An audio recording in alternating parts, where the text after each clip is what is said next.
What's up, world? Welcome back to another episode of Clark Reviews.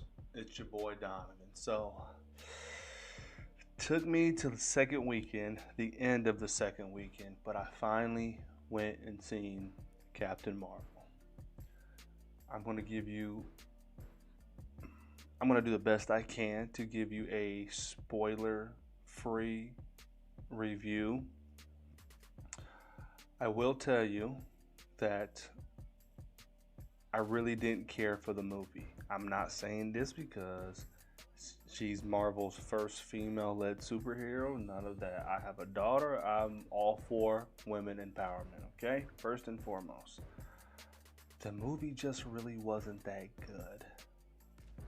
It was kind of boring.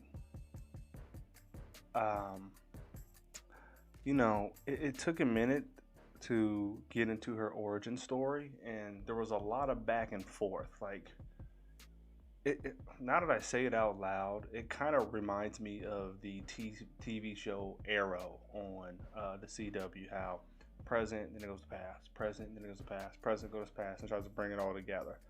It reminded me of that. The story really wasn't that great, and it didn't really feel like anything original. Everybody kept talking about how they love Ben Mendelsohn's villain Talos. I did not like the take on Talos at all. Granted, I don't know a whole lot about his comic book background. I do know a good amount about the Skrulls, and I absolutely did not like how they portrayed the Skrulls in this movie. The black woman that was in it, that was her best friend, she had a really minor role, much to nothing. I will say that Samuel Jackson and Brie Larson had good chemistry, but it was in a younger Nick Fury, not the hardened leader of S.H.I.E.L.D. that you're used to seeing.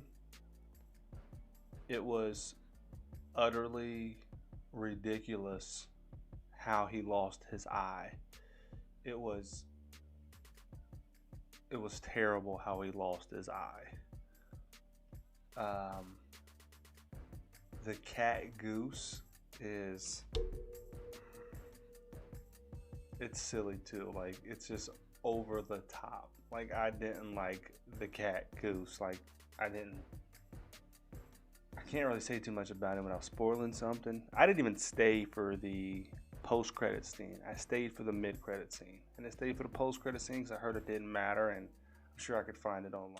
Brie Larson comes across as kind of a snob in real life, and she's all for women empowerment, which I get, but anybody who is an extremist almost about a cause kind of ruins it for everybody else. So you lose the point because you're caught up on how aggressive they're being about pursuing their cause. Good in what they're trying to do. Like, she's trying to empower women. That kind of gets lost because she's so over the top with her feminism. Yeah, she's kind of over the top with it. Now, I will say, in the movie, I expected a boatload of that, but there really isn't that much. They just kind of showed her, you don't belong with the boys, and she keeps getting knocked down as she gets older, doing stuff that girls aren't supposed to do, and she keeps getting up, which, it's cool. I can relate to that. Like I said, I got a daughter. She plays sports, and it's hard out here for young ladies, but I don't know a whole lot about Captain Marvel's comic book background. I know some, but I don't ever remember her being such a smart ass. And I never would have thought of this until I read somebody else's spoiler-free review, or watched, I should say. But she was kind of trying to act like Robert Downey Jr. when you think about it. Because they do want her to lead the Avengers going forward, which I cannot see, and I hope that doesn't happen.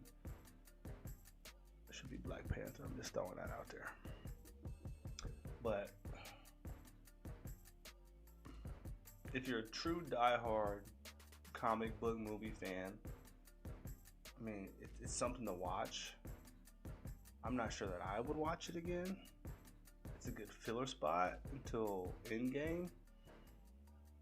You actually don't need to see it to watch Endgame. You can actually just watch the mid-credit scene and be just fine.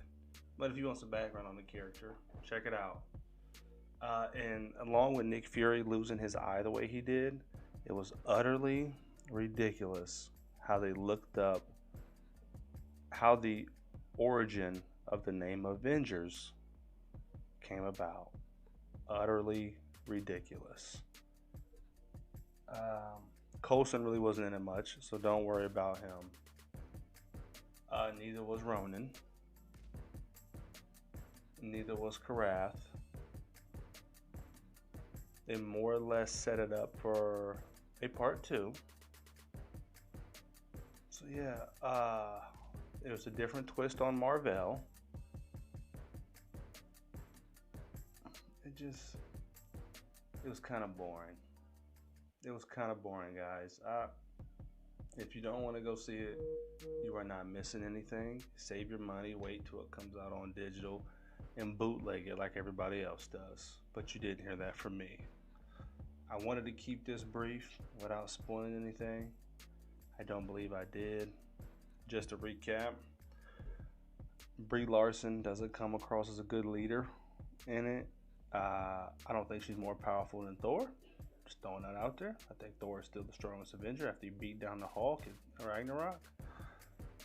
Her charm just doesn't work for me. Samuel L. Jackson he's a great actor. He did what he could. The cat's ridiculous. The origin of the Avengers is ridiculous. How he lost his eye is ridiculous. What they did to the Skrulls is ridiculous. I give this movie a solid C. Solid C. Probably wouldn't watch it again. I'm just saying. Now, it did look cool, some of her powers when she powered up, when she went Super Saiyan. But besides that, it really wasn't that good, guys. It really wasn't that good. Solid C. If you disagree, let me know in the comment section down below. While you're here, like, share, and subscribe to your boy's channel. If I get a notification that you subscribe to me, I'll subscribe back to you. Until next time, game recognized game. Y'all take it easy. Peace.